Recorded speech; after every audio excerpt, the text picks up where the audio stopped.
A partir de agora a aula está sendo gravada. Como sempre eu advirto vocês, quem não desejar aparecer no vídeo, basta desabilitar sua webcam que não vai aparecer. É um prazer estar com vocês, essa aula da tarde, tá?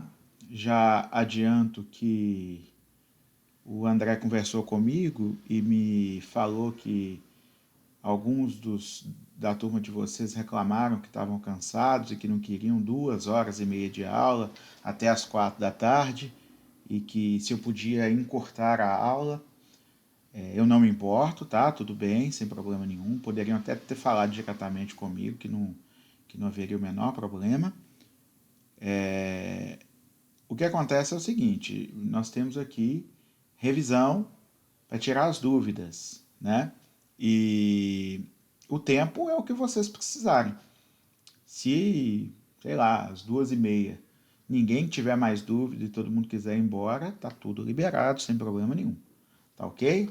Eu estou aqui à disposição de vocês até às 4, que é o horário obrigatório que eu tenho que ficar, né? Eu, como professor e contratado da universidade, da faculdade, eu tenho que ficar à disposição de vocês, né? Mas a hora que vocês quiserem desconectar, é vocês que mandam. Tudo bem? Bom, nós temos aí, na primeira página, eu pensei uma forma muito... porque se a gente for passar questão por questão, vai ficar demorado. Então a minha ideia é, vocês dão uma bela olhada aí nessa primeira página de perguntas e façam e mandam o número que vocês querem que a gente converse sobre. Se tiver alguma pergunta que ninguém tem dúvida, que ninguém encontrou dificuldade, podem passar sem falar sobre ela. Ok? Então vocês é que vão dar o tom da aula. Nós temos aqui 13 alunas, curiosamente todas meninas. Parece que as meninas estão com mais vontade de assistir a aula do que os meninos, mas isso já é esperado, normal de acontecer, né? Normalmente nós meninos somos mais largados, as meninas são mais dedicadas. E aí eu gostaria que vocês usassem o chat ou o microfone, pode habilitar quando quiser fazer pergunta, e me dissessem aí dessa primeira parte qual questão que vocês querem que a gente comente. Eu gostaria que fosse uma aula mais interativa. Beleza, não tem problema. Você manda aí um chat falando que qual questão que você quer que eu pergunte. Você não está tendo como ver, né?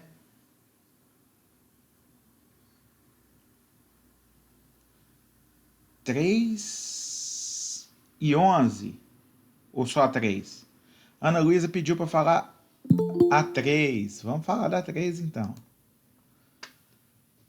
Vamos lá, questão 3. Como você relaciona a teoria... Beleza, vamos lá. A teoria do contrato social de Rousseau com o direito moderno. Vamos falar então o que acontece. Aí é bom que eu já dou uma pequena explanada na 1 e 2 e aí já mata as 3 de uma vez. Antigamente o direito era muito rudimentar, existia apenas como é que eu vou dizer, um direito ainda não codificado. O homem começou a se associar em grupos, porque ele percebe que é melhor para ele viver em grupo do que sozinho, né? Porque ele alcança mais sucesso se ele estiver acompanhado de semelhantes do que se ele estiver sozinho. E ele percebe que para essa convivência em grupo funcionar, ele precisa de regras. É nesse momento que começa a surgir o Estado. O homem ele deixa de ser nômade e se assenta em um território. Há uma população vivendo nesse território, tá? E este homem começa a sentir a necessidade de uma liderança que normatize a situação, que crie regras. É o surgimento do Estado, é o surgimento do direito, tá? Ainda que de forma rudimentar e não codificada, funciona desse jeito. O que acontece? Nesse momento, o direito começa a sua evolução. No princípio, as normas eram muito ríspidas, muito graves. Principalmente nos estados primitivos, havia punições muito severas para quem cometia delitos, principalmente, né? E a lei de Italião foi uma delas, que impunha em castigos físicos mutilantes, ou seja, as pessoas que cometiam crimes eram mutiladas na proporção da gravidade do seu crime. Então, por exemplo, o ladrão tinha uma mão decepada e assim sucessivamente. O problema é que esse tipo de penalidade causava para essa população um grande número de mutilados. A pessoa cometeu o crime, ela ficava mutilada e depois disso ela não conseguia emprego, não conseguia viver em sociedade, porque aquela marca que ele carregava, a mutilação, estava sempre expondo as pessoas que ele era um criminoso, e o fato de viver com essa penalidade pro resto da vida fazia com que a pena nunca acabasse. Então, as pessoas que tinham essas mutilações, elas se tornavam párias na sociedade. O mundo vai evoluindo e Rousseau, as ideias de Rousseau era um filósofo da época do liberalismo e da Revolução Francesa. Então o direito foi evoluindo e havia penas capitais, penas cruéis durante a Idade Média toda, durante o período absolutista, das monarquias absolutistas. E a ideia de Rousseau pensava a sociedade como um contrato social que existia, mesmo não sendo algo palpável, escrito, mas isso no inconsciente das pessoas existia esse contrato. É um acordo entre os cidadãos que abriam abriam mão dos seus desejos individuais, né, o querer individual, egoísta, né, eles abriam mão disso em troca de receber proteção e receber subsídio de uma liderança que era eleita para esse fim. Antes, no absolutismo, entendia o seguinte: o governante é um ser divino, ele tem ele tem o direito divino de governar. Luís XIV chega a falar: o Estado sou eu, não tenho que prestar contas a ninguém, né? Somente a Deus. E como Deus não veio aqui me exigir nada, eu não tenho que prestar contas a ninguém. Os reis absolutistas, eles faziam o que queriam. E Rousseau vem na contramão disso, já que a Revolução Francesa veio acabar com esses reis absolutistas. Né? Era uma revolução libertária, tanto que os ideais eram liberdade, igualdade e fraternidade. Pregava a igualdade entre as pessoas, pregava o direito de liberdade das pessoas. Então, a ideia de Rousseau era o seguinte: existe um contrato social no qual o indivíduo delega o seu poder para um governante, e esse governante ele precisa prestar contas a esse indivíduo, ok? Então o governante só serve para estar lá em cima se ele obedecer às normas que são impostas a todos. Ao passo que ele recebe poder para governar justamente para manter os interesses desses indivíduos, manter a sociedade em paz, harmonia social, regras, né? Então esse era o contrato social de Rousseau, a ideia do contrato social de Rousseau. E isso se relaciona com o direito moderno, porque hoje existe justamente essa normatização que atinge a todos. Se vocês forem ler o caput do artigo 5º da Constituição Federal, está lá escrito: todos são iguais perante a lei sem distinção de qualquer natureza. Ou seja, existe sim um governo, existe sim um mandatário, uma pessoa que está lá governando, mas essa pessoa é um servo do povo. Ele está lá com o poder nas mãos para servir ao povo. Ninguém é absoluto, ninguém é intocável. Inclusive, justamente com Rousseau na França e com John Locke na Inglaterra, surge a ideia de que, olha, se o governante não respeita as normas, a gente pode tirar o governante de lá, certo? Então, Rousseau definia isso como direito de revolução do povo e Locke como direito de insurgência ou de insurreição, ok? Então, definiam que o povo, se não está satisfeito com o andar da carruagem, com o governo deste governante, ele pode sim trocar de governante, ok? Entendido a 3 aí? Dessa página, tá? Eu sei que teve uma pergunta já do número 2 da unidade 2, mas eu queria saber desta página aí. Tem alguma dúvida a mais? Número 11. Há hierarquia entre as leis? Sim. Existe lei mais poderosa e hierarquicamente superior do que a outra. E a gente sabe que a mais importante no país é a Constituição Federal. A gente sabe que nenhuma lei infraconstitucional pode ofender a Constituição. Inclusive, se uma lei anterior à Constituição ofende o que está disposto na Constituição, ela é considerada não recepcionada pela nova ordem constitucional e perde a validade. E se uma lei posterior à Constituição, mais nova, ofende a Constituição, ela é considerada inconstitucional e igualmente perde a validade. Ok? Então existe sim hierarquia entre as normas jurídicas, também entre as leis, e a lei mais importante e hierarquicamente superior é a Constituição Federal. Mais dúvidas?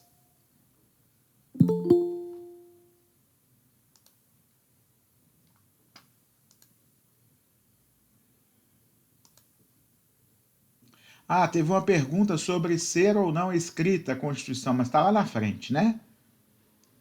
A gente vai chegar nessa página ainda. Aí você me lembra de responder essa pergunta, tá? Nessa página aí, tem mais alguma dúvida?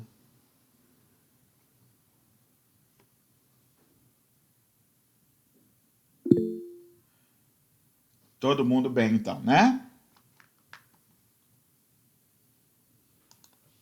Continuando, então. Posso ir para a próxima página, então, né? Vamos lá.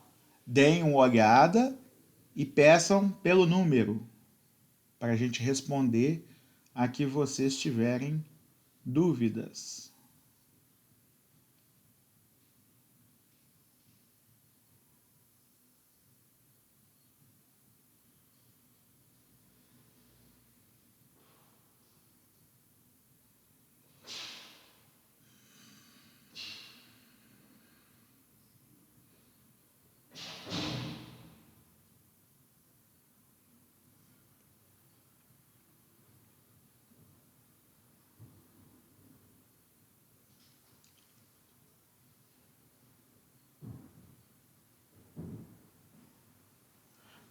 Número 2, beleza.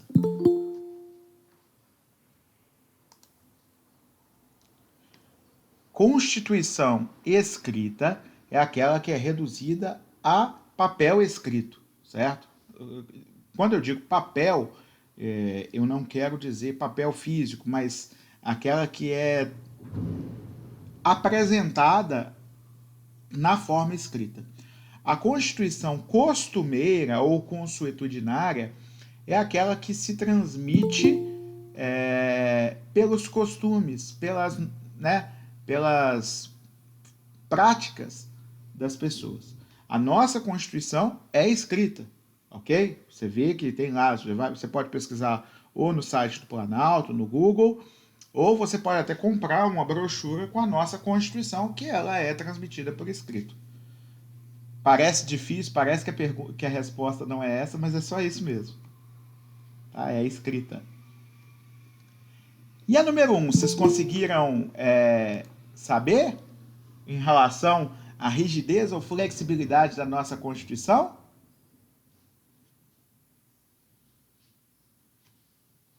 A número 1 pergunta se a Constituição brasileira é rígida ou flexível, certo?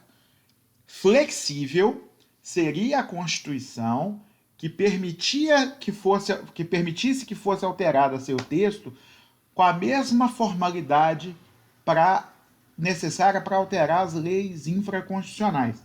Então, com a mesma votação, com o mesmo número de votantes necessários para alterar uma lei, seria necessário para alterar a Constituição Federal. E a gente sabe que não é verdade no caso da nossa Constituição, ela é rígida. Por quê? Para alterar seu texto, é necessário um número maior de votos favoráveis, 3/5 das duas casas legislativas, em 2 turnos de votação, ou seja, é preciso do voto favorável de pelo menos 60% dos deputados e de 60% dos senadores para conseguir alterar por emenda algumas cláusulas da Constituição. Lembrando sempre que não são todas as cláusulas que são alteráveis por emenda. Tem sempre aquelas cláusulas que a gente sabe que são cláusulas pétreas, tá? Que estão escritas na Constituição como cláusulas pétreas. Ok? Dúvidas? Então, Constituição rígida é aquela Constituição que exige maior formalidade para ela ser alterada do que uma lei comum. Entendido?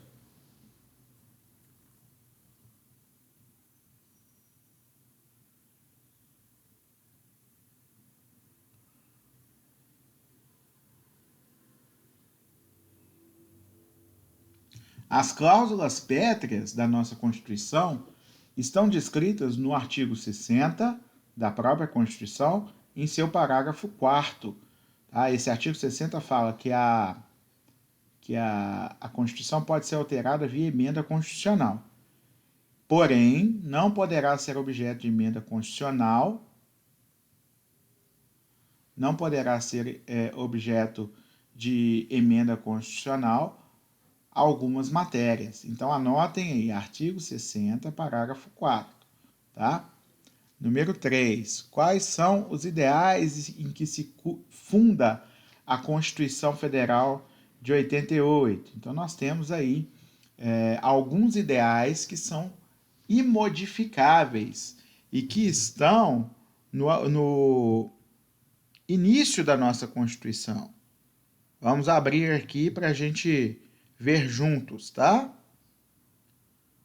Tô abrindo aqui só um instantinho, tá? Ó, vejam o artigo 1º da Constituição Federal diz o seguinte: a República Federativa no Brasil, formada pela união indissolúvel dos Estados e do Distrito Federal, Estados, municípios e Distrito Federal, constitui-se em Estado democrático de direitos e tem como fundamentos ou ideais a soberania, a cidadania, a dignidade da pessoa humana, os valores sociais do trabalho e da livre iniciativa e o pluralismo político. Parágrafo único. Todo poder emana do povo que o exerce por meio de representantes eleitos ou diretamente nos termos da Constituição. Então, a resposta da número 3 pode ser encontrada no artigo 1º da Constituição Federal. Tá? Então, o que seriam esses ideais? Primeiro, que a República Federativa do Brasil é formada por uma união indissolúvel de estados, municípios e União. Ok?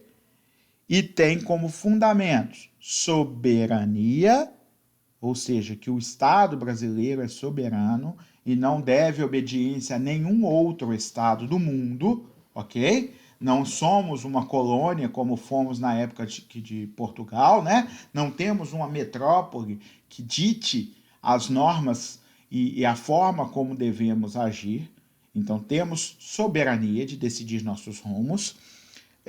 Cidadania, ou seja, os cidadãos brasileiros devem ser informados da situação política e convidados a participar de forma geral dos rumos da nação.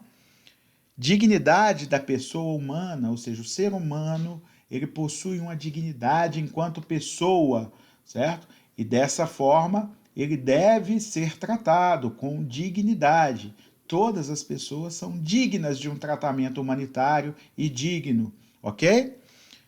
E os valores sociais do trabalho e da livre iniciativa, ou seja, o trabalho deve ser protegido, deve-se proteger a livre iniciativa das pessoas de empreender, de criar empreendimentos que gerem trabalho, certo? Isso deve ser protegido pelo governo.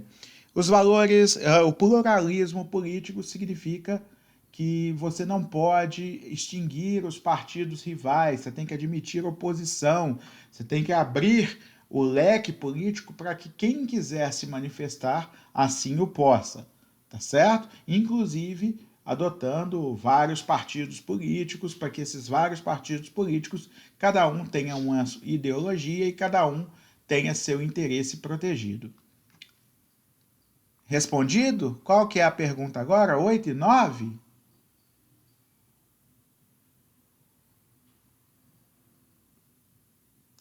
Deixa eu ver aqui no chat. 8 e 9 também. 8. Em que consiste a separação de poderes? Consiste em dividir esse exercício do poder ligado à soberania nacional em três. O legislativo, ele, além de outras funções, cria leis e vota essas leis, aprovando-as para que elas rejam a nossa sociedade. O judiciário vai apaziguar conflitos, julgando quem tem razão naqueles conflitos que existirem entre os cidadãos ou entre os cidadãos e o governo, tá? E por fim, o poder executivo, ele tem função de administrar o país, usando os recursos de que dispõe para promover o desenvolvimento do país, fornecendo educação, saúde, segurança, transporte, etc. Infraestrutura, ok? Então, a separação de poderes consiste em não tornar um dos poderes poderoso demais, para que não haja autoritarismo, e um poder possa fiscalizar o outro, fiscalizar a função do outro, inclusive um poder punindo o outro se houver necessidade, tá? Então, você permite uma multifiscalização aí de um poder para com o outro, e esses poderes vão ter parcela do poder soberano, né, o poder de controle do Estado. Ninguém vai ter em suas mãos um poder absoluto. Vocês podem ver, inclusive na política atual, que muitas vezes o presidente da República quer fazer algo que o Congresso não concorda e não aprova, certo? A justiça, às vezes, determina algumas coisas, mas ela está limitada pela Constituição e pelas leis. Então, a justiça não é absoluta, o poder judiciário não é absoluto. Se houver uma mudança nas leis, o poder judiciário tem que obedecer às leis que existem. Se as leis forem constitucionais e forem válidas, tiverem sido aprovadas da forma válida, o poder judiciário fica limitado por elas. Então, ninguém tem poderes absolutos. Tá? 9. Por que a separação de poderes é importante para a democracia? Tá? Eu já até respondi. Para que não haja autoritarismo, para que não seja uma tirania, um absolutismo, em que todos os poderes estão nas mãos de um só, e da sanidade e da bondade desse único governante que reunisse todos os poderes, estaríamos dependendo. Tá? Então é importante a separação de poderes, e todo Estado democrático, em todo Estado democrático existe essa separação de poderes. Tá? Estados em que todos os poderes estão nas mãos de um só são ditaduras. 18. Alguém mais tem alguma dúvida nesta página para que eu possa passar? Ou ainda... Ou já pode passar para a próxima? Alguém pediu para explicar a 18? A 18 já está na próxima página.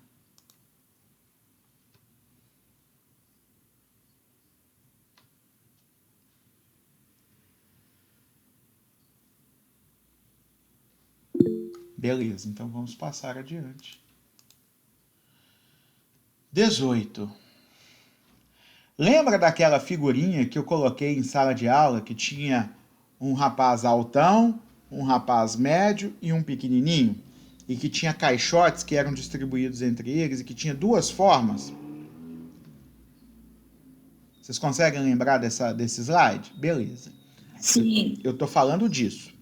Duas acepções do direito à igualdade. A primeira delas é uma igualdade material, que é a igualdade que existe na relação do ser humano com a lei, do cidadão com a lei. Todos são iguais perante a lei.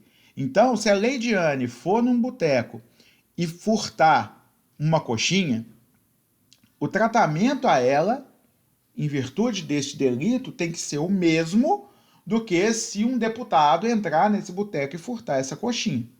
Tá? Lógico, existem alguns casos em que, em razão do cargo, a pessoa tem foro privilegiado. Não é que ela não responda por crimes, certo? Mas ela responde em outro tribunal, porque, em virtude da segurança e certeza, não se pode admitir que milhares de juízes espalhados pelo país possam julgar e caçar um deputado federal, por exemplo. É necessário que isso se concentre em determinados tribunais para evitar julgamentos motivados por interesses políticos. Tá? Então, os tribunais é que vão agir nos casos de pessoas que ocupam cargos públicos, mas o tratamento destinado a determinadas pessoas, não importa que função elas tenham na sociedade, tem que ser o mesmo. Então, cometer um crime deve responder pelo crime, ok? Existem algumas disparidades no ordenamento brasileiro, em que parece que pessoas têm mais direitos do que as outras. Eu sou contra essa disparidade. Por exemplo, a pessoa que tem curso superior poder ocupar uma cela melhor do que uma pessoa que não tem curso superior. Isso para mim é absurdo. Quando, na verdade, o crime de uma pessoa que possui curso superior, se você for olhar filosoficamente, ele é uma vergonha maior, ele é mais reprovável do que o crime de uma pessoa que não possui. Porque aquela pessoa que possui o curso superior, ele teve acesso à educação e teve possibilidades de não sucumbir a uma vida criminosa, certo? De forma que aquela pessoa que não possui o curso superior, pelo menos teria desculpa. Falar, olha, eu não tenho estudo, eu não sei o que fazer da minha vida e eu acabei cedendo. Essa desculpa, o cara que está no concurso superior completo não possui. Tá? Ele tem uma profissão, ele tem uma vida, ele é um privilegiado e não é por isso que ele tinha que ter acesso à cela especial. Minha opinião. Tá? Inclusive, tem vários projetos de lei para revogar esse direito. Tá? Mas a igualdade material é a igualdade que todos têm perante a lei, por exemplo. Então, todos receberem exatamente a mesma coisa. Já uma igualdade formal ou uma igualdade que a gente diz que não é aquela igualdade de dar a todos exatamente a mesma coisa, é a igualdade que a gente visa tratar de forma desigual pessoas desiguais para tentar diminuir a desigualdade, ou seja, para alcançar uma igualdade de verdade, é aquela que você dá mais caixotes para o baixinho e não dá caixote nenhum para o altão que já enxerga em cima do muro, ok? O que acontece isso? A pessoa que precisa mais, o Estado tem que dar mais. A pessoa que não precisa de nada, o Estado não precisa dar nada. A pessoa que precisa menos, o Estado dá menos. Tá? Felizmente, o Brasil é um país em que isso é praticado. É lógico que poderia ser até melhorado, mas isso é praticado. Se você pensa, nós temos hoje um benefício que se chama Bolsa Família, que é destinado a pessoas pobres. Nós temos outro benefício que se chama BPC, Benefício de Prestação Continuada, destinado a pessoas em situação de miserabilidade. Certo? Esses benefícios são justamente para ajudar as pessoas que não têm nada, que estão em situação de passar fome, de miséria. Isso faz com que a sociedade tenha as desigualdades um pouco diminuídas, certo? Se você desse benefício a todas as pessoas, primeiro que não vai ter dinheiro para dar para todo mundo. Segundo, porque você estaria favorecendo pessoas que não precisam de ajuda. né? Você estaria dando ajuda a quem não precisa. Então, esse tipo de igualdade visa não praticar a mesma coisa de forma igual para todo mundo, mas sim tratar de forma desigual para tentar fazer que eles sejam mais iguais possível. Entendido?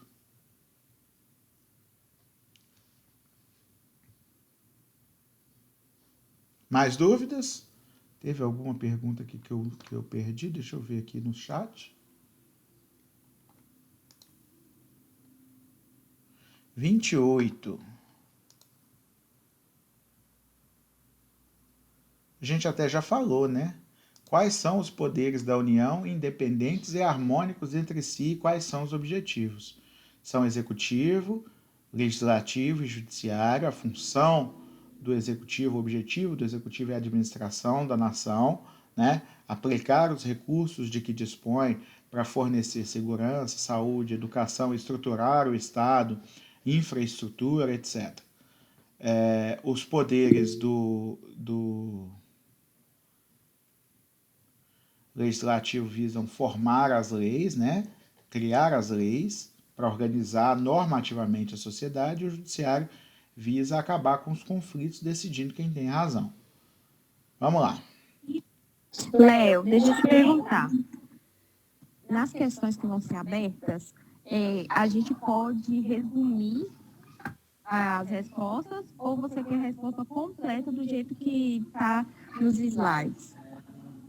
Quem está perguntando? Fala o nome para mim, por favor. Ana Luísa. Ana Luísa, tudo bem? Deixa eu te falar. Tudo jóia. É uma prova. Você tem que responder da forma correta, certo? Então, se eu fiz uma pergunta, tá, qual que é o poder que tem a função de criar as leis e isso aqui? Aí você vai falar, poder legislativo. Você tem que responder a minha pergunta. Então, se a resposta é completa ou não é, depende do enunciado. Você tem que ver o que o enunciado está pedindo. Se eu falo assim, cite e explique, você tem que citar e explicar. Se eu pergunto, justifique sua resposta, tem que dar justificativo. Então você tem que ficar atento aos verbos de comando do enunciado. Ok? Então se eu falar assim, dê uma resposta completa sobre isso, você tem que dar uma resposta completa. Se eu falo apenas para você citar, só tem que citar. Tá certo? Então, todas as vezes que você for responder uma questão de prova que seja dissertativa, você precisa ficar atenta aos verbos de comando, tá? O verbo de comando é o que pede para você fazer alguma coisa. Então, se o verbo de comando é assinalar, você vai marcar a certa. Se o verbo de comando é julgar como verdadeiro ou falso, você vai fazer isso. Se o verbo de comando é justificar a resposta, você tem que dar a resposta e justificar o porquê dela. E assim sucessivamente. Foi claro?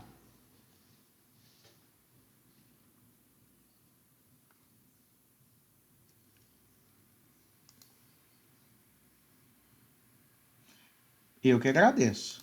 A sua pergunta foi muito oportuna, porque esclarece para todo mundo essa necessidade. Toda vez que for fazer uma questão de prova, concurso, para a vida é isso, tá, gente? Atenção ao verbo de comando.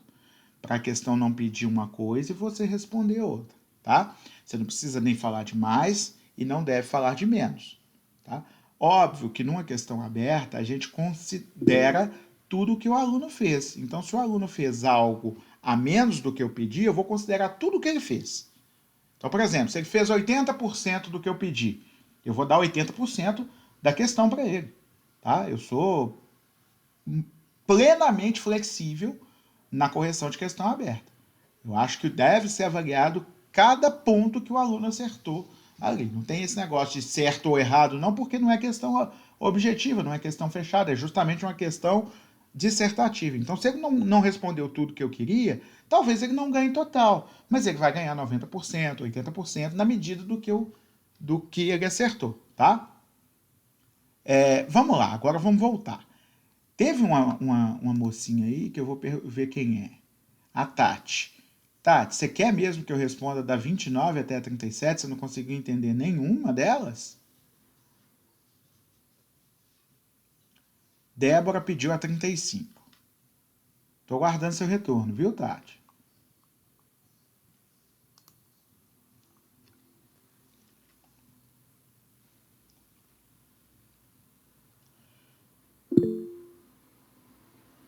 Tá. O que você vai fazer, Tati? Aquele slide roxo, que é o do direito administrativo, unidade 3, é que tem essas respostas do 29 até o 37 aí. Então, o que você vai fazer?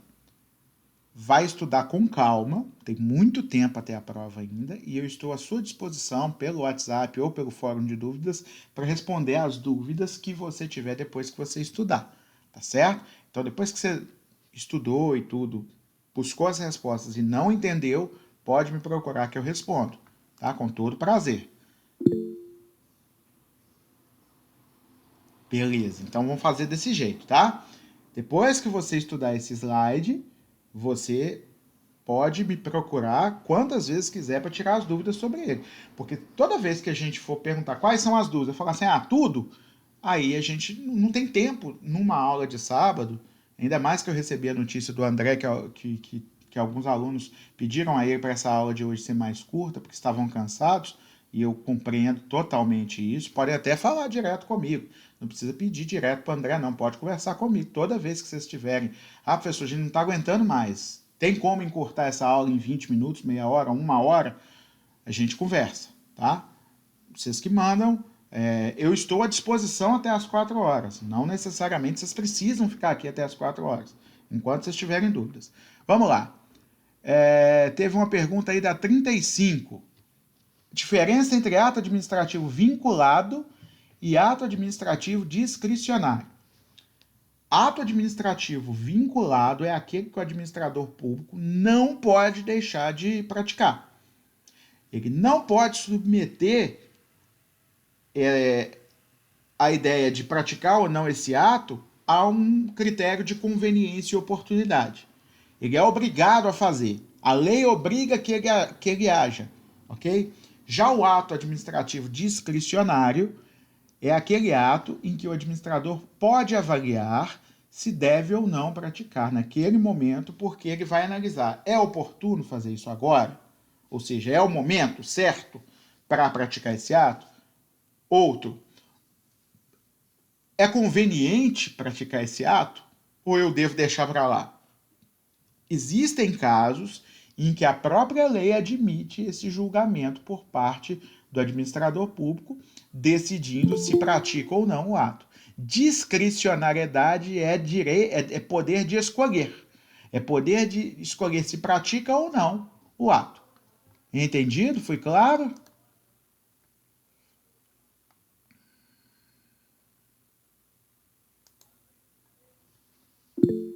Beleza, Débora? Mais alguma dúvida nessa página? Estou às ordens. Podem perguntar à vontade.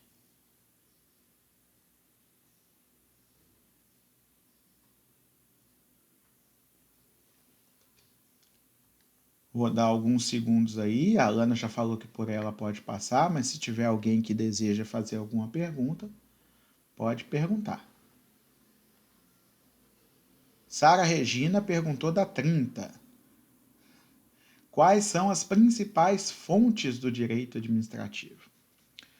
Bom, vamos lá. Fontes do direito administrativo. Primeiro, e sempre, lei. Quando a gente fala em lei, a gente vai falar em Constituição, primeiro de tudo, e depois leis infraconstitucionais, porque a gente sabe que existe uma hierarquia entre as leis, né?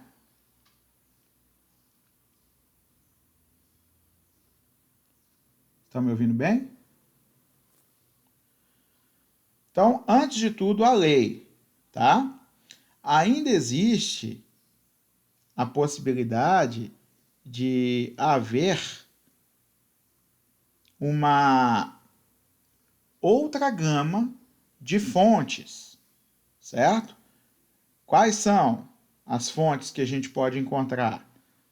Prática costume administrativo, regulamentos e portarias administrativas internas dos órgãos, certo? Então, tudo isso pode ser considerado como fonte, ok?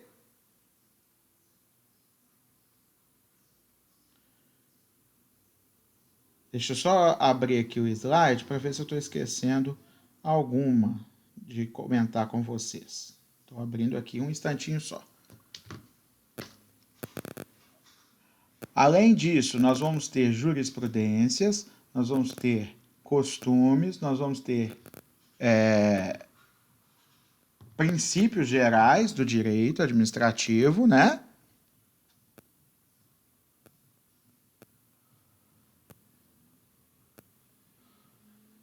Fontes do direito. Então, lei, costume, princípio, jurisprudência e doutrina. Doutrina é a opinião dos doutrinadores, dos escritores. Ela não é uma fonte que vincula o administrador. Ela é uma fonte que as pessoas vão a ela para retirar conhecimento. Significa que eu não sou obrigado a seguir uma doutrina ou outra. Eu posso usar toda a doutrina como subsídio de conhecimento para que eu entenda melhor o direito. O costume, você sabe, são práticas reiteradas aceitas pela lei. A gente já falou deles lá atrás nas fontes do direito. Costume administrativo são práticas reiteradas dos órgãos administrativos. Então, às vezes, determinada prática, ela não vem da lei, mas ela vem da experiência dos administradores que fazem parte daquele órgão, que viram que dentro do espectro de permissibilidade da lei, ou seja, a lei permite que eu faça o ato desse jeito ou desse jeito, mas eu percebi que esse jeito é melhor. Então eu começo a utilizar essa forma em virtude do costume, ok? Princípios gerais do direito ou princípios específicos do direito administrativo são aquelas normas supralegais. Por quando eu digo supralegais, não quero dizer que não estão na lei. Quero dizer que existem independente da existência da lei. São as normas que estão na cabeça das pessoas, estão no inconsciente das pessoas e que as pessoas têm como importantes para determinada sociedade e através dela que é formado o direito daquela sociedade. Porque se você for pensar, vamos pensar... Deixa eu só ligar o ventilador aqui. Vamos pensar aqui uma hipótese. Eu tenho um estado novo, que eu criei agora. Não tem lei formada nenhuma nesse estado. Eu preciso criar uma legislação para esse povo obedecer. O que eu vou usar como parâmetro? Então é aí que entram os princípios. Os princípios orientam o legislador na hora de criar uma lei, orientam o juiz na hora de interpretar a lei e orientam o administrador ou o chefe do Poder Executivo na hora de entender como ele deve agir para aplicar aquela lei da forma correta. Certo? Além disso, vai haver outras fontes possíveis em atos infralegais. O que são esses atos infralegais? Resoluções, portarias, atos, despachos de autoridades. Né? Por exemplo, o foro da comarca de Ipatinga, ele tem a sede no fórum local, ali na Praça dos Três Poderes, em frente ao Bretas. O diretor do foro é sempre um juiz. E esse diretor do foro ele tem poder de administrar a comarca de uma forma geral. Ele não é decisão nos processos. Cada juiz decide no seu processo. Mas as decisões administrativas de organização da comarca, quem toma é esse juiz. Então são decisões de direito administrativo, ou seja, decisões administrativas. E ele toma através de resoluções e portarias. Tá? Então ele resolve as coisas, despacha e publica no fórum determinado. Por exemplo, qual é o tipo de vestimenta que se pode utilizar para entrar no fórum, qual é o tipo de comportamento as pessoas têm que ter dentro do fórum, se vai ter ou não detector de metal na portaria do fórum e como as pessoas podem entrar, se uma pessoa pode portar capacetes ou não dentro do fórum. Então tudo isso é decisão do diretor do foro, são decisões administrativas que ele toma através de resoluções e portarias. Entendido? Fontes do direito administrativo. É de onde você tira o direito administrativo. Onde você vai buscar. Então, na lei, em primeiro lugar, e acima de tudo a Constituição, depois você vai olhar os princípios, a jurisprudência, a doutrina, né, os costumes, e ainda vai olhar as normas infralegais. Mais dúvidas?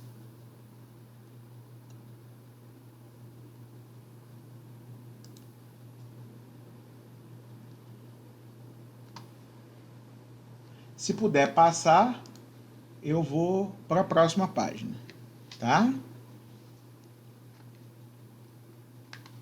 Então vamos em frente. Quem me perguntou? Luciana perguntou do número 40. Diferença entre revogação e anulação do ato administrativo. Lu, aquele ato que é discricionário, ou seja, que o administrador pode ou não tomar, baseado na conveniência e na oportunidade, se ele decidiu que apesar de ter tomado aquela decisão, ele não deveria, tá? Ele pode voltar atrás. Por exemplo, o chefe do executivo tomou uma decisão de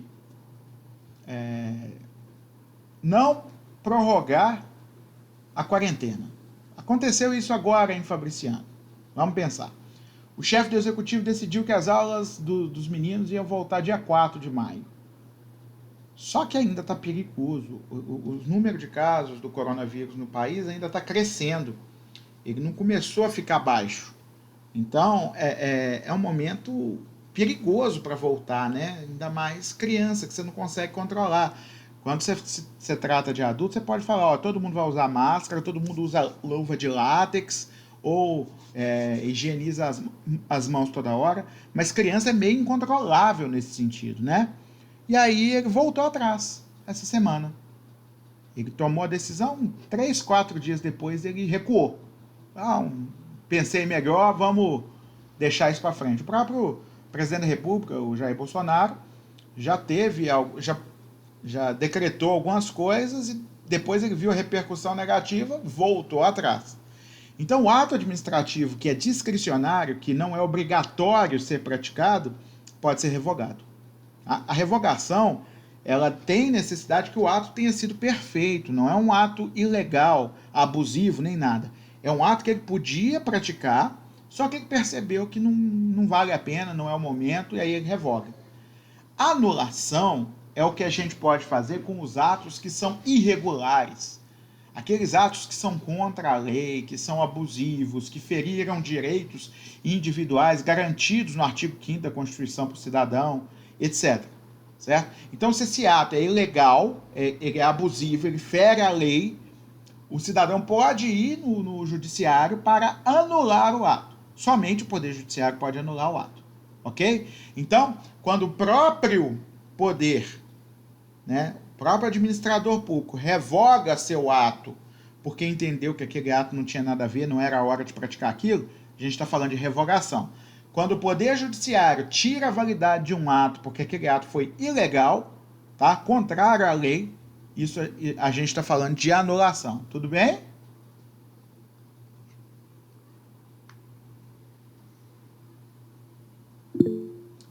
Beleza, estou esperando. Unidade 4 já é a última unidade, tá? A gente já está chegando ao fim, terminando essa unidade. Nós temos aqui mais 2 telas só. A gente pode rebobinar a fita aí. Se alguém tiver alguma dúvida nas primeiras e não teve oportunidade de perguntar, se vocês quiserem eu dou uma passada rapidinho de novo nos slides para ver se ainda tem alguma dúvida, tá? Mas unidade 4-1, podem fazer as perguntas que quiserem, tirar as dúvidas que quiserem.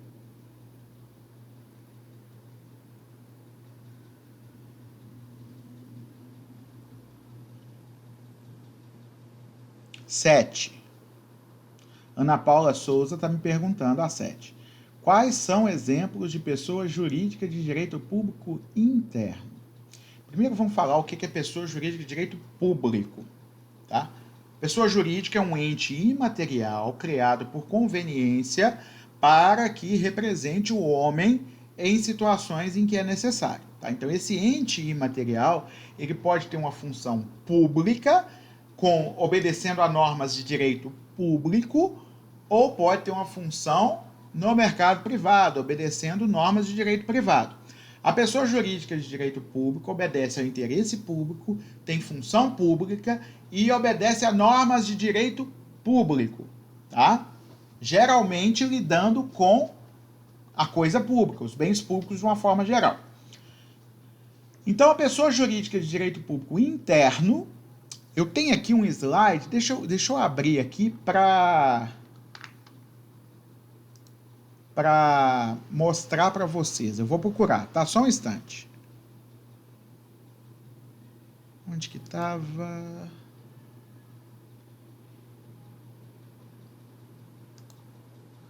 Deixa eu ver se eu acho aqui. Se eu achar, eu vou colocar ele na tela aqui rapidinho. Tá aqui, achei. Que aí é mais fácil eu explicar com vocês vendo do que eu só falando sem vocês verem, tá? Então, vamos lá, vamos ver se eu consigo botar na tela. Estão vendo aí?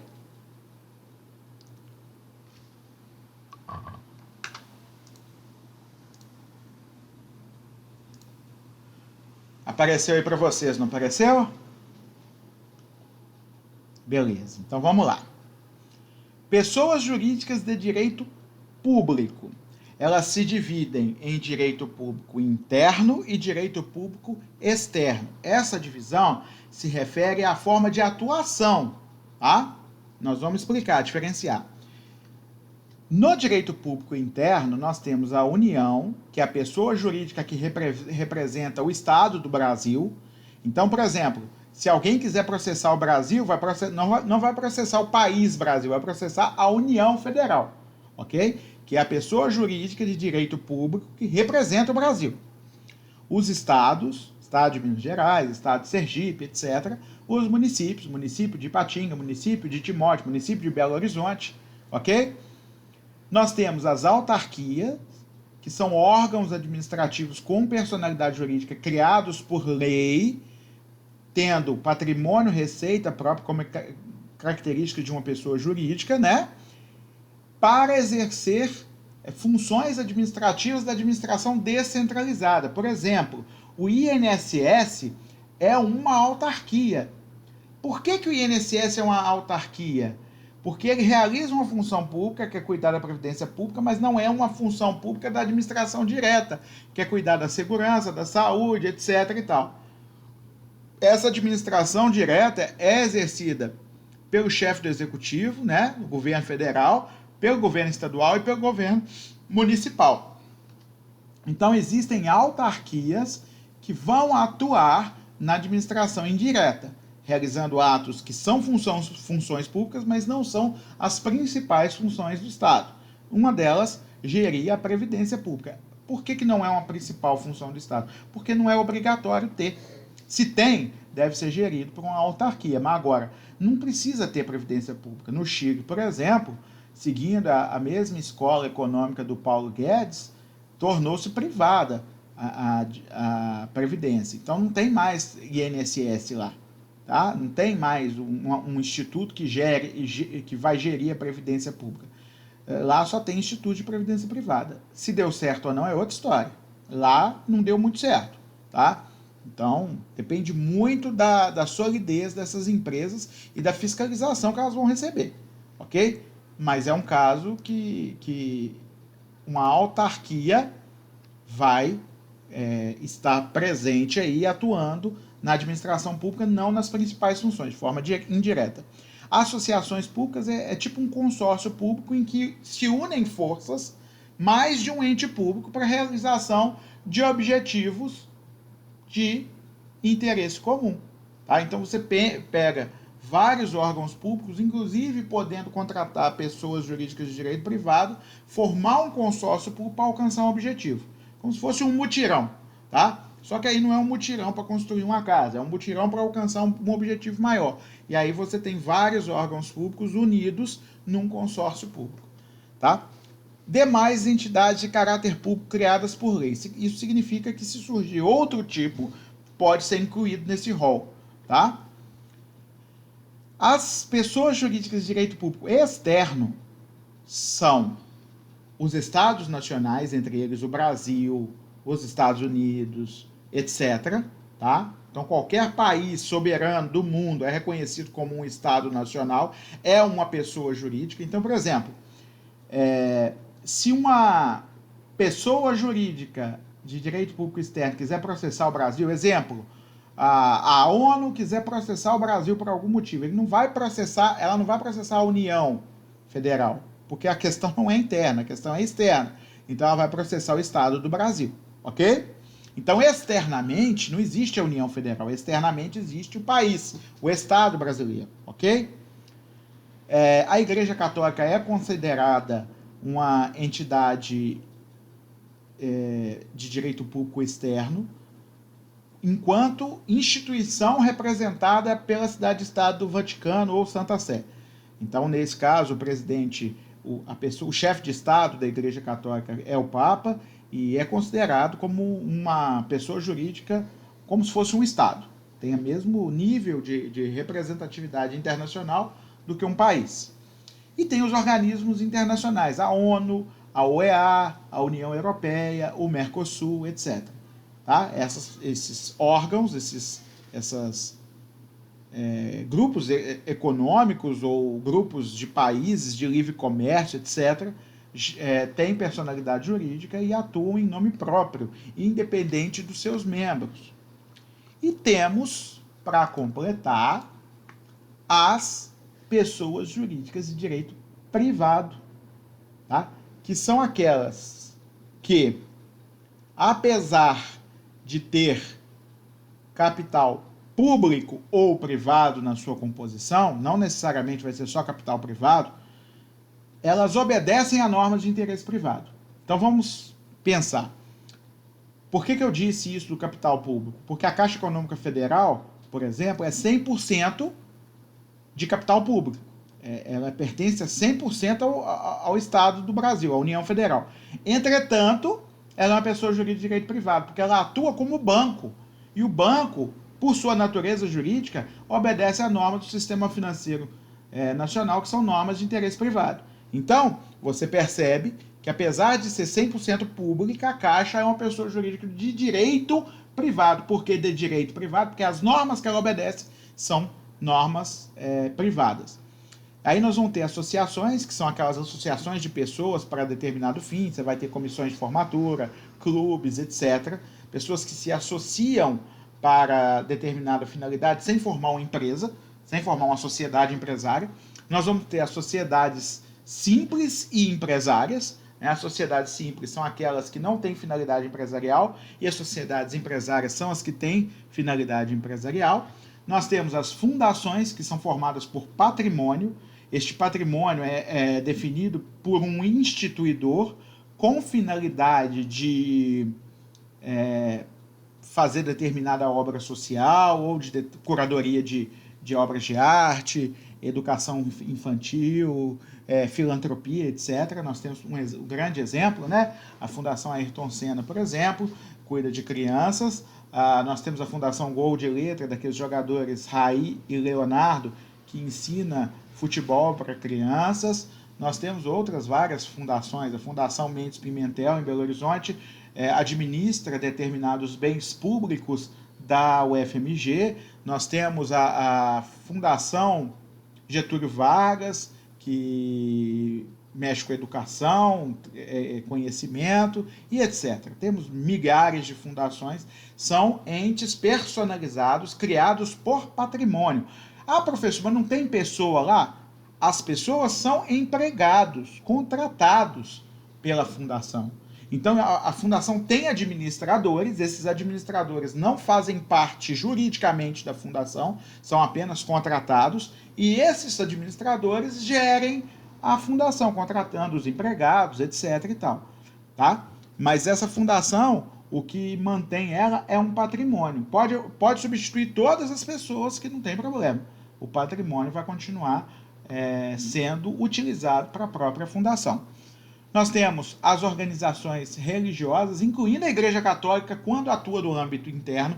A gente tem que diferenciar a Igreja Católica representando o Estado do Vaticano de uma forma geral, da Igreja Católica que atua no âmbito interno, que contrata faxineira, que contrata secretária, né, que atua de uma forma geral dentro do país. Então, se você quiser processar a Igreja Católica porque você foi contratado como administrador dos recursos do dízimo e não foi pago, você vai processar a Igreja Católica com o CNPJ dela do Brasil, e não a Igreja Católica, organismo internacional representado pelo Papa, certo? Você pode, inclusive, citar a Igreja Católica na pessoa do bispo diocesano local ou do padre local, que são os representantes dela aqui. Então, não é necessário você ir lá em cima. E aí, se é pecado ou não processar a igreja, eu não entro nesse mérito, tá? Isso aí é só uma brincadeira, cada um decide o que faz. Vamos lá. Partidos políticos também são pessoas jurídicas de direito público interno, ou de direito privado interno, porque obedecem normas de direito privado, tá? Partidos políticos, você sabe o que são, né? São pessoas jurídicas destinadas a defender determinada ideologia, representando candidatos que podem ser eleitos a cargos públicos. Os partidos políticos também podem realizar obras de filantropia, podem arrecadar dinheiro para suas atividades, etc. Tá? E nós temos aí um exemplo da Eireli, Empresas Individuais de Responsabilidade Limitada, que foi criada pela Lei 12.441 de 2011 e que criou o artigo 980-A do Código Civil. É porque antes só tinha as limitadas. As limitadas tinham uma limitação que você só podia ter no mínimo 2 sócios. E quem queria ficar sozinho não podia ter uma limitada. Aí as pessoas acabavam criando aquelas sociedades com 99% para um e 1% para outro. Aí essa lei criou a Eireli. Falou, agora você pode ter responsabilidade limitada tendo um só sócio. Só que hoje tornou-se meio em desuso a Eireli, porque uma lei de 2019, já no governo Bolsonaro, alterou o artigo 1052 do Código Civil e permitiu que a limitada tivesse um sócio. Ocorre que para criar uma limitada tem menos formalidade, menos burocracia do que para criar uma Eireli. Então eu entendo que pouco a pouco as pessoas vão parar de usar a Eireli por causa dessa alteração da lei. Não que essa alteração seja ruim, mas eu entendo que devia ter revogado esse artigo da Eireli por causa da desnecessidade dele. Né? A partir de então, as Eirelis passariam a ser limitadas individuais. Porém, também não faz a menor diferença. Né? A pessoa que tem um Eireli e quiser continuar como Eireli pode continuar. Mas são pessoas jurídicas de direito privado também, porque atuam no âmbito privado, obedecendo normas jurídicas de direito privado. Dúvidas?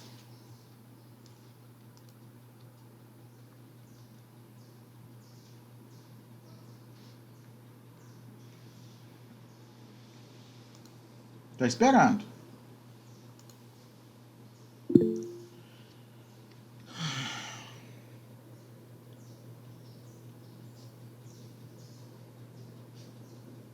Ninguém tem mais nenhuma dúvida? Nossa, vocês vão muito bem na prova. Graças a Deus. Número 10, a Lívia está perguntando. Que é domicílio civil?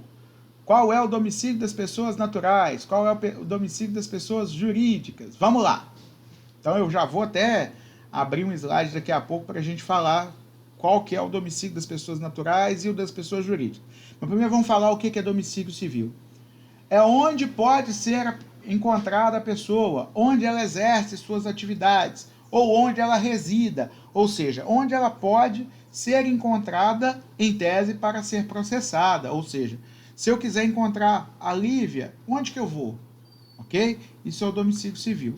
Então vamos abrir aqui o slide que fala do domicílio para a gente poder falar. Está aqui.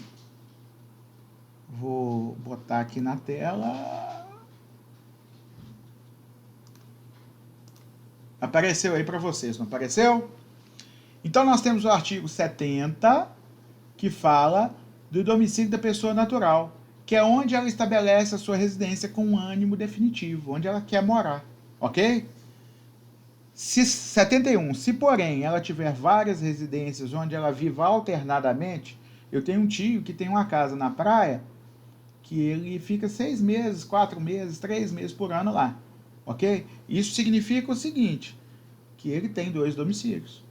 Então, para as coisas que ele, os negócios jurídicos que ele tem na Bahia, a casa dele é a da Bahia. Para os negócios jurídicos que ele tem aqui em Ipatinga, a casa dele é Ipatinga. Agora, nada impede, por exemplo, de alguém de Ipatinga citá-lo na Bahia para que ele responda lá, não tem problema nenhum. Desde que essa pessoa tenha motivos para considerar que o domicílio dele é lá. Próximo. É também domicílio da pessoa natural quanto às relações concernentes à profissão, o lugar onde ela é exercida. Por exemplo, eu sou advogado e eu tenho um escritório. O que se refere à minha atividade como advogado, o meu domicílio pode ser considerado o meu escritório. Mas nada impede que eu seja intimado em casa, se assim for conveniente para quem for me intimar, ok? Então, não é que eu tenha só o domicílio do escritório para relações. Você percebe aí que o artigo 72 fala, é também, ou seja, eu posso ser citado no escritório para relações concernentes à minha vida profissional. Só que se me acharem em casa, nada impede de me citarem em casa para eu responder. E aí o 75 fala dos domicílios da pessoa jurídica. E vamos ver quais são. O da União é o Distrito Federal, na sede do governo. Tá? O dos estados e territórios, a capital, também na sede do governo. Por exemplo, em Belo Horizonte, o governo estadual é exercido lá na cidade administrativa, que são aqueles prédios bonitos que foram construídos recentemente, tá? E lá é exercido o governo do estado.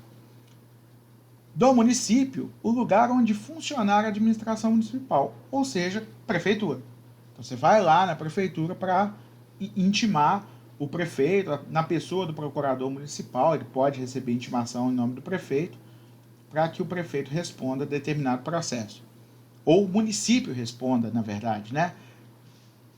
Das demais pessoas jurídicas, o lugar onde funcionarem as diretorias e administrações, ou onde elegerem domicílio especial no seu estatuto ou atos constitutivos. Ou seja, você vai olhar o estatuto da empresa e vai ver onde foi definido como domicílio dela, que lá ela vai ser encontrada. Se não, onde elas funcionarem. Você vai procurar a principal sede dela e vai lá. Se a pessoa jurídica tiver diversos estabelecimentos, um em cada lugar, você vai no lugar onde ela exerce as atividades que você praticou com ela. Então, por exemplo, uma empresa tem sede em vários municípios. Eu tive um negócio jurídico com ela no município de Ipatinga. Eu vou intimá-la na sede dela no município de Ipatinga. Não importa as outras, eu vou atrás dela onde eu me relacionei com ela. Certo? Alguém fez uma pergunta aí da 7. Quem foi? Deixa eu ver aqui no chat. Perdão. 17 foi a Débora que perguntou, né? A 10 a gente já falou, agora a 17. Vamos para a próxima página.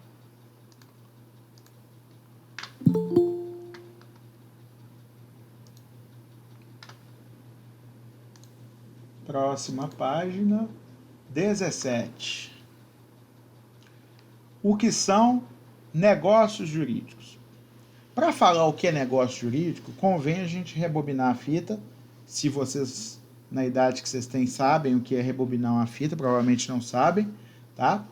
Mas vamos um capítulo um pouquinho atrás, falar o que são fatos e atos jurídicos. Fatos em si são acontecimentos, tá? Então, qualquer coisa que acontece no mundo é um fato. Fato jurídico é acontecimento que interessa ao direito, ou seja, muda a esfera jurídica das pessoas. Exemplo, caiu um coco no chão, não atingindo ninguém, isso é um fato. Caiu um coco na cabeça de uma pessoa, matando essa pessoa, é fato jurídico. Por quê? Primeiro porque o óbito tem que ser registrado no registro civil da pessoa. Então vai ter que fazer uma certidão de óbito. Já mudou. A questão da personalidade também. Ela extinguiu a personalidade. A morte extingue a personalidade daquela pessoa. o patrimônio daquela pessoa vai ser transferido para os seus herdeiros. Então vocês percebem que aquele fato que parecia igual à queda do coco, se ele acerta alguém, é simplesmente um fato jurídico. Se ele não acerta ninguém, é um fato. Ato é uma ação humana, tá? Então, por exemplo, dei bom dia para a Lívia quando a encontrei na rua. Ato, tá?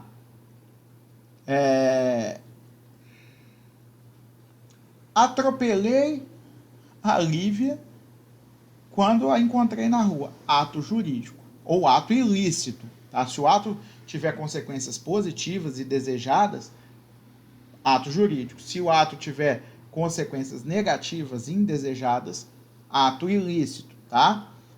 Então, nesse caso, o ato também tem esse contorno de jurídico ou não, ok? O ato ilícito, tanto o ato ilícito como o ato lícito, se modifica a esfera jurídica das pessoas, são considerados atos jurídicos. Por exemplo, eu reconheci um filho, tá? Fui no cartório e disse: Joãozinho é meu filho, fiz uma escritura pública de reconhecimento de filho e por isso eu me tornei o quê? Pai dele, responsável economicamente por ele, até que ele seja plenamente capaz e não precise mais de mim.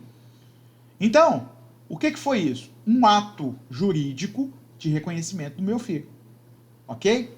O que é importante, porque eu não regulo, eu não controlo as consequências desse meu ato jurídico. Eu não posso dizer, eu reconheço ele como filho, mas não quero pagar pensão. Eu reconheço ele como meu filho biológico, mas não quero que ele seja registrado com meu nome. Vocês entendem o que eu quero dizer? Então, as consequências de um ato jurídico, elas são automáticas. Se eu faço alguma coisa, este ato tem consequências legais.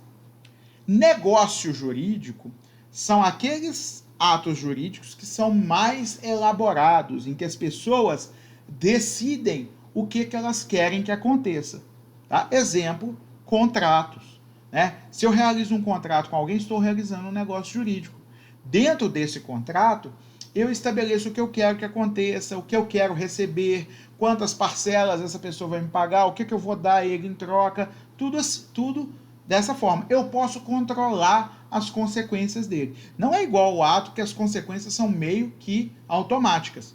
Se eu reconheci um filho, a consequência é ele é meu filho a partir de agora, ele vai ser registrado em meu nome e com o meu nome, e ele vai ter direitos que eu vou ter que arcar. Certo? Já o negócio jurídico, não. O negócio jurídico eu domino o que vai acontecer. Eu consigo, eu e a pessoa com a qual eu estou realizando esse negócio jurídico, eu consigo dominar as consequências. Então, por exemplo, vou alugar uma casa, mas eu não desejo que essa casa seja utilizada para fins comerciais. Também não desejo que essa casa seja sublocada para ninguém. Então, eu consigo determinar como vai funcionar as consequências daquele negócio. Tá? Então, negócios jurídicos têm um maior poder de negociação entre as partes que o celebram, ok? Pode ser unilateral, se tiver uma parte só, por exemplo, o testamento. Né? É um negócio jurídico unilateral. A pessoa determina que depois da morte dele, os bens dele vão ter determinado destino. Isso significa que não tem mais ninguém participando, vão ter beneficiários, mas ele está agindo sozinho. Ou pode ser bilateral, por exemplo, contratos e etc. Né? Então, se eu tenho um contrato de compra e venda, eu tenho um comprador e tenho um vendedor. O vendedor tem que entregar um dinheiro, o vendedor tem que entregar uma coisa, o comprador tem que entregar o dinheiro correspondente, e assim vai funcionando o negócio. A gente pode também controlar como que vai ser isso, o que eu vou entregar, com qual qualidade, se o pagamento vai ser parcelado ou não, e etc. Tá certo?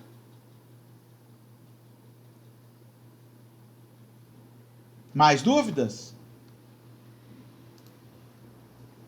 A 18, tá tudo tranquilo? Teve dúvida na 18?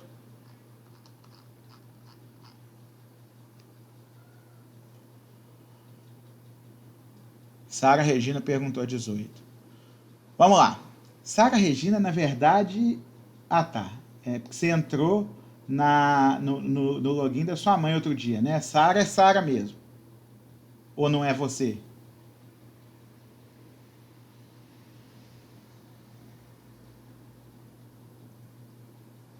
Acho que foi de outra turma. Vamos lá. Então tá, tudo bem, me confundi. Era Sara também, só que era Sara com H no final.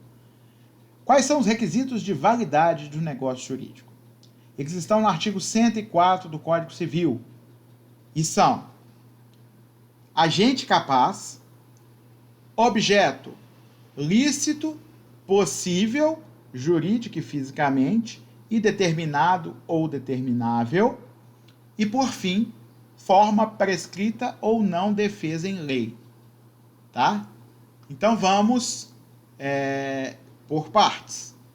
Primeiro requisito de validade do negócio jurídico é agente capaz. Esse agente capaz significa que ele tem que ter a capacidade de praticar o ato. Ou seja, ou ele tem 18 anos e é plenamente capaz para poder agir sozinho, ou ele vai ser representado ou assistido por seu representante legal.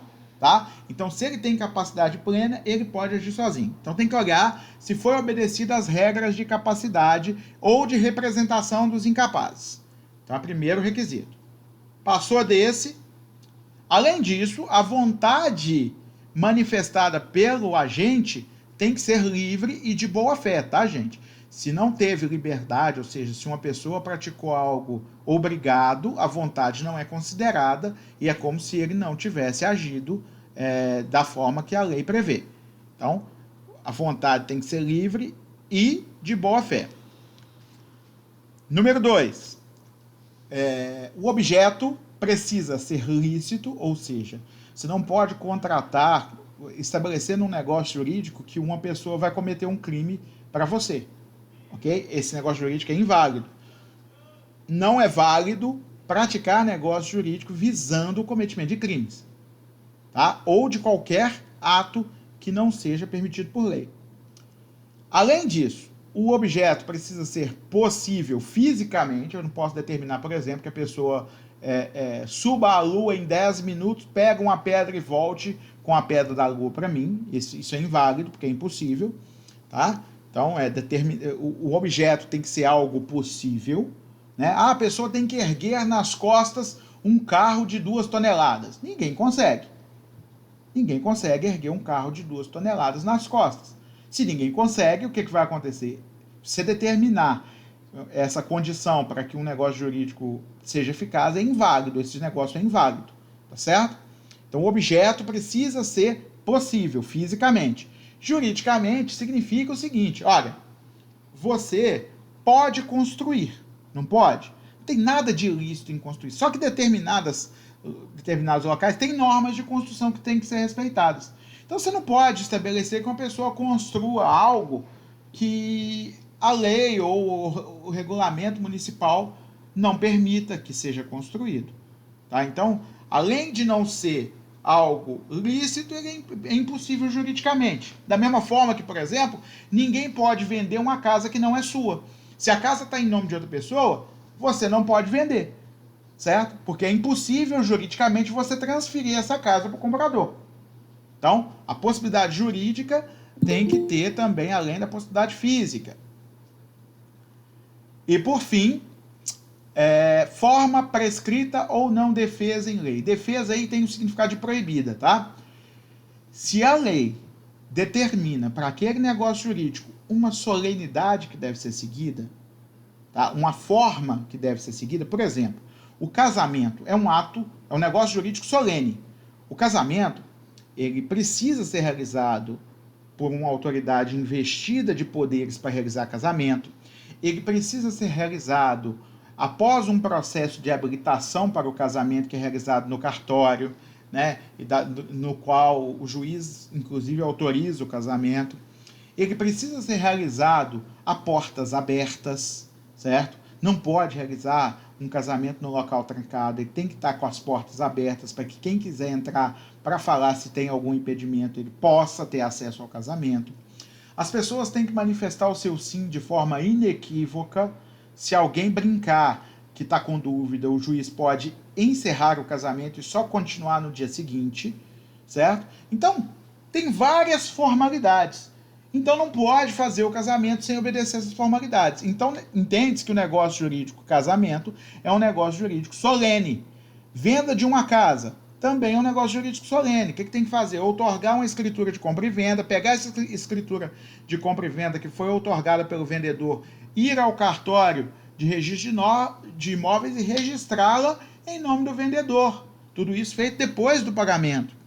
E ainda tem que pagar os impostos para que seja possível outorgar essa escritura. Então, tudo depende da realização de vários atos que são solenes. É obrigatório fazer tudo isso. Então, para esses negócios, tem que observar a forma prescrita em lei. Para os negócios que não há forma prescrita, ou seja, a forma é livre, você só tem que observar o seguinte: a forma que eu estou realizando é proibida pela lei? Não. Se não for, está valendo. Porque forma prescrita é diferente de forma não proibida. Quando a lei prescreve alguma coisa, é aquilo especificamente que você tem que fazer. Quando a lei simplesmente deixa de prescrever e só não proíbe, você pode fazer de qualquer jeito que não seja proibido. Ok? Então, é o terceiro requisito de validade do negócio jurídico. Vamos só repetir. Está no artigo 104 do Código Civil. Vocês podem ler depois, anota aí, 104. E são agente capaz, objeto lícito, possível e determinado ou determinável, e forma prescrita ou não defesa em lei. Mais dúvidas?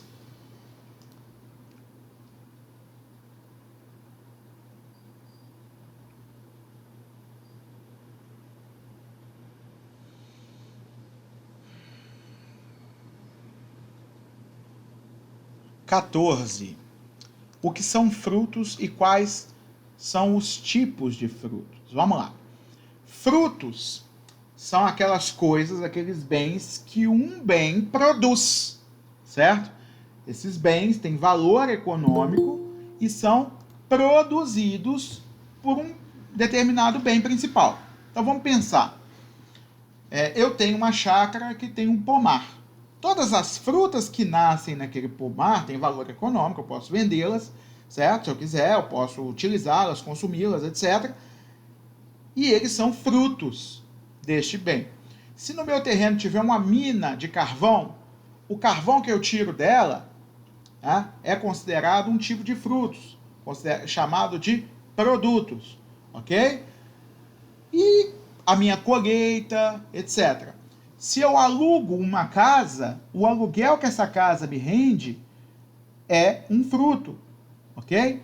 Os tipos: frutos naturais, quando são produzidos pelo bem de forma renovável, ou seja, o consumo desses frutos não inutiliza a fonte que os produziu, ela vai continuar produzindo sucessivamente. Então, são frutos naturais. Produtos são os frutos que a gente retira do bem e que são esgotáveis, certo? Então, quando você retira, há uma diminuição da quantidade desses produtos no bem. Por exemplo, minério de uma mina.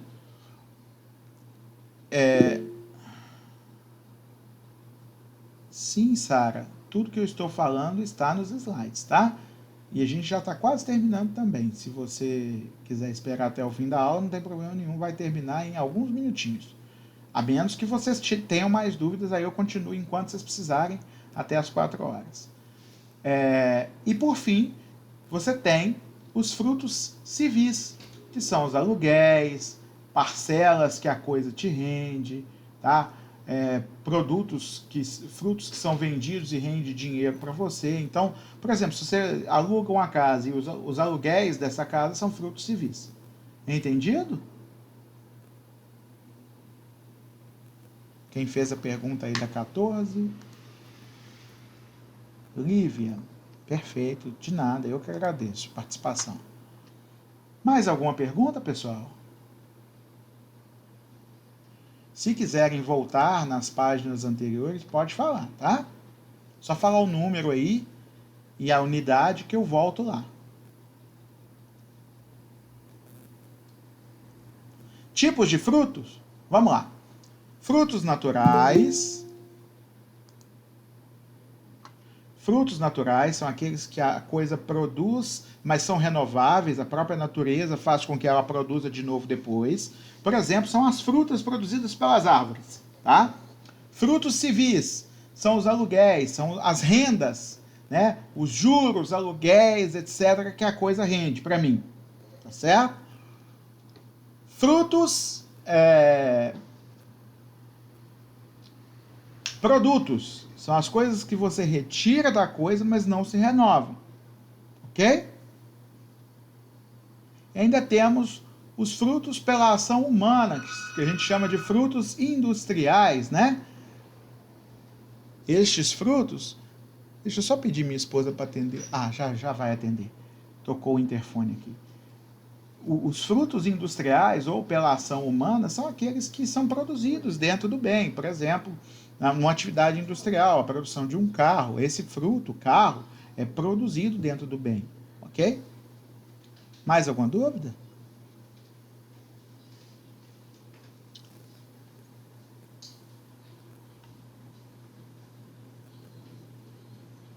De nada, Sara. Eu que agradeço.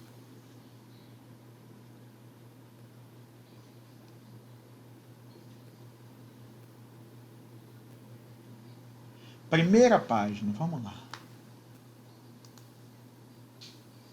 Primeira página de tudo, né? Na unidade 1 que você quer. Essa daqui?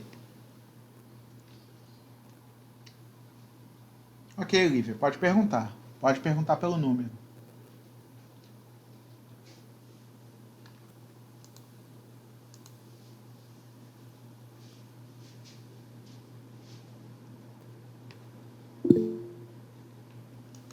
A número 1, como funcionavam as vinganças grupais praticadas nas tribos primitivas? Essa forma rudimentar de direito era eficaz e qual a sua desvantagem?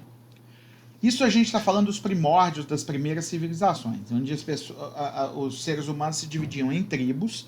Essas tribos grupais, né, tinham uma forma de agir em relação à outra. Então, quando uma tribo ou alguém de uma tribo ofendia a outra tribo ou alguém da outra tribo, costumava-se praticar vinganças grupais. Ou seja, Tício faz parte de uma tribo, tá? Tício faz parte da tribo A. Mévio faz parte da tribo B. Mévio mata Tício. O que faz a tribo B? A tribo B vai até a tribo A em busca de matar Mévio. E vai matar quem se colocar no caminho entre ela e Mévio. Então, vai haver morte aí. A tribo B, revoltada com a morte de alguns membros que tentaram defender Mévio, vai tentar se vingar e vai se organizar para se vingar da tribo A. Imaginem esse contexto, tá? Numa sociedade que tinha extremamente poucos seres humanos. Você tem que observar que isso é lá nos primórdios. Teve épocas em que a raça humana se reduziu a poucos milhares de indivíduos e o risco de extinção era tremendo, certo? Você imagine, lá não tinha remédio, penicilina, antibiótico, não tinha vacina, nem nada. Você imagina que uma população vai sendo reduzida pelas guerras, pelas vinganças, as pessoas vão se matando, tá? E ainda acontecem as doenças. E essas doenças começam a dizimar essas tribos. Vocês imaginam que isso é extremamente nocivo para qualquer sociedade. O ser humano, em alguns momentos da existência, correu o risco de extinção. Ok? Tudo bem que talvez isso tivesse feito bem para o planeta, né? Mas a gente quer continuar existindo, né? Então, o que acontece? A desvantagem das vinganças grupais é que isso fazia com que as tribos vivessem em guerra entre si e diminuía as populações. Depois disso, adotou-se a lei de Talião, em que, em vez de você aplicar vinganças grupais, você aplicava penas corporais a quem ofendesse a lei. O problema é que essa mutilação dessas pessoas fazia dessas pessoas marcadas, né? Imagine que todo mundo que tenta roubar ou furtar alguma coisa tem uma mão cortada. Anos depois que essa pessoa teve a mão cortada, você contrataria ela para trabalhar para você? Dificilmente. Né? Então essas pessoas acabavam perdendo o direito a trabalhar, perdendo o direito a conviver em sociedade, porque elas ficavam marcadas como ladrões para a vida toda. E a pena acabava ultrapassando o limite que deveria ter. Né? E aí a pena vai evoluindo ao longo dos tempos até chegar na pena de prisão, que é temporária, e que depois de cumprida, o cidadão está livre para tentar viver em sociedade da forma que ele achar melhor. Tudo bem?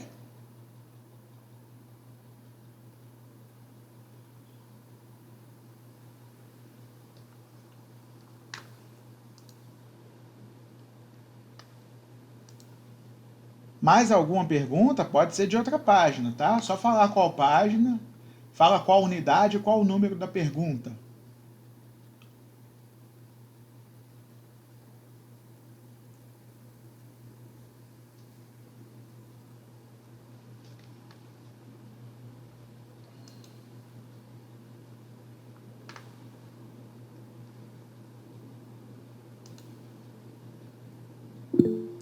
Três de qual unidade?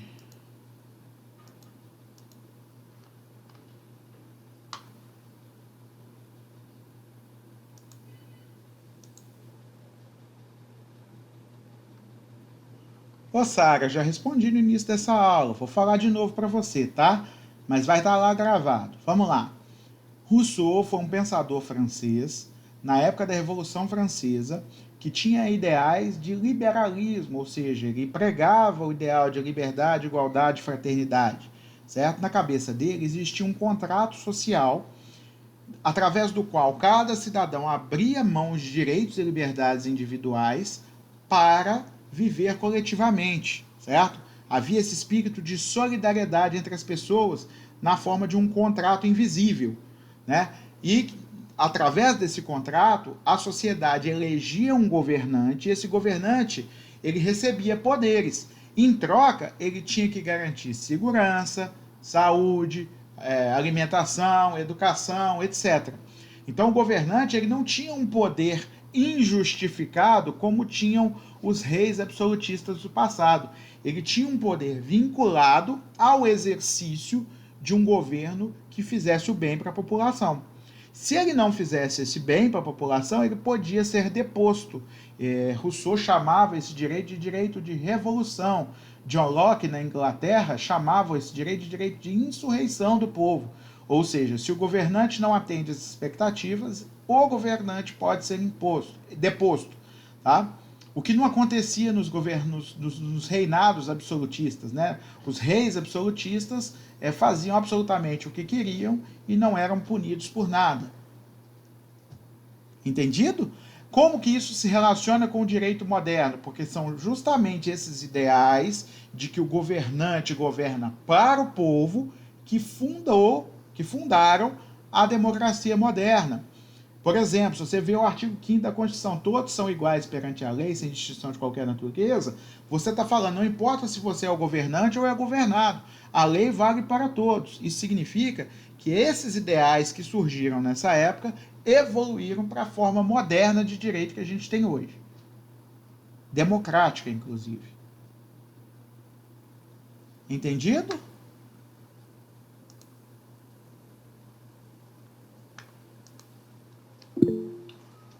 Eu que te agradeço.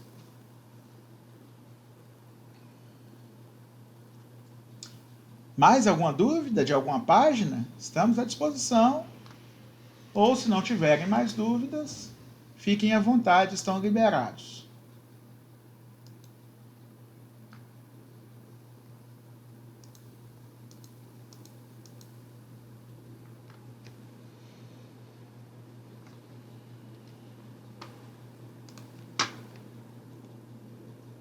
Pessoal, uma dúvida, eu gostaria de um feedback. Vocês gostaram dessa forma de revisão? Em que eu mando perguntas para facilitar o estudo de vocês, para vocês responderem, ainda que mentalmente, na hora que estiverem estudando, e depois vocês tiram a dúvida comigo, porque não dá para a gente revisar todo o conteúdo. Já pensou se eu estivesse tentando falar todos os slides que a gente teve de forma resumida desde o início? Além de chato, seria impossível em 2 horas, né? Perfeito. Continuem estudando, tá? E as dúvidas que ainda existirem, podem postar ou por WhatsApp, pode pedir meu WhatsApp para quem tem na turma, pode me mandar mensagem, pode me mandar pergunta no fórum, lá de discussão, fórum de dúvidas, né? Estou às ordens, tá bom?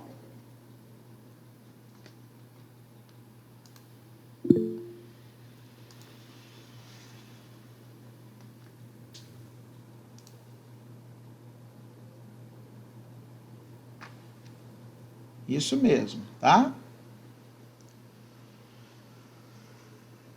Obrigado a vocês por terem vindo, tá?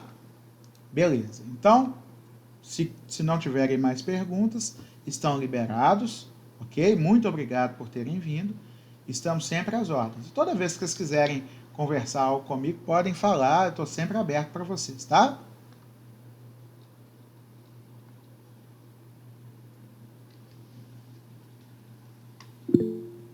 Boa tarde, bom fim de semana, bom descanso e bom estudo, tá?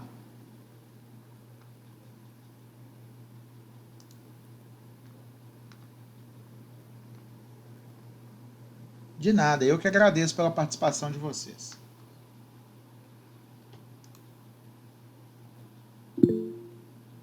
Tchau, tchau.